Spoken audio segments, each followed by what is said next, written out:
Xhur sħaħ ta' diskussjonijiet dwar il-provvista tal-gass bejn ir-Russja u l-Ukrajna fl-aħħar waslu għal ftehim bilaterali. Ftehim li kebbes xaq ta' dawl fost tensjonijiet kbar li ħakmu l-vant tal-Ewropa tul l-aħħar xhur. Minn Brussell il-ħamis ġimħabbar li ż-żewġ nazzjonijiet qablu fuq pakkett ta' $4.6 biljun li se jassigura l-provvista tal-gass għall-Ukrajna u l-qbija tal-Unjoni Ewropea. Il-President tal-Kummissjoni Ewropea José Manuel Barroso fisser dan il-qbil bħala wieħed ta' suċċess kbir fit-tmiem il-mandat tiegħu. Barroso żied li bl-appoġġ tal-Kummissjoni l-Ukrajna u r-Russja finalment qablu dwar il-ħlas tad-dejn li l-Istat Ukren għandu mal-Kremlin.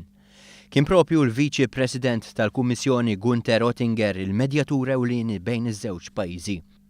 Lilin mis-sigurtà fil-provvista tal-gass, Oettinger saħaq li dan il-ftehim se jħejji triq għal aktar fiduċja bejn ir-Russja u l-Ukrajna.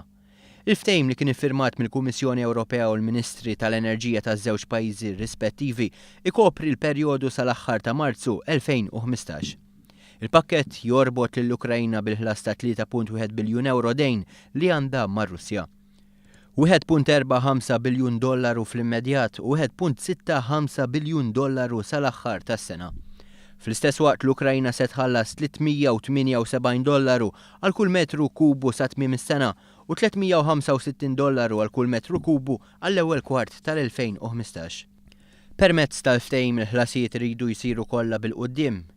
Kien għalhekk li l-Unjoni Ewropea u l-Fond Monetarju Internazzjonali assiguraw appoġġ qawwi lill-Ukrajna sabiex din ikollha l-mezzi finanzjarji biex tħallas għall-gass.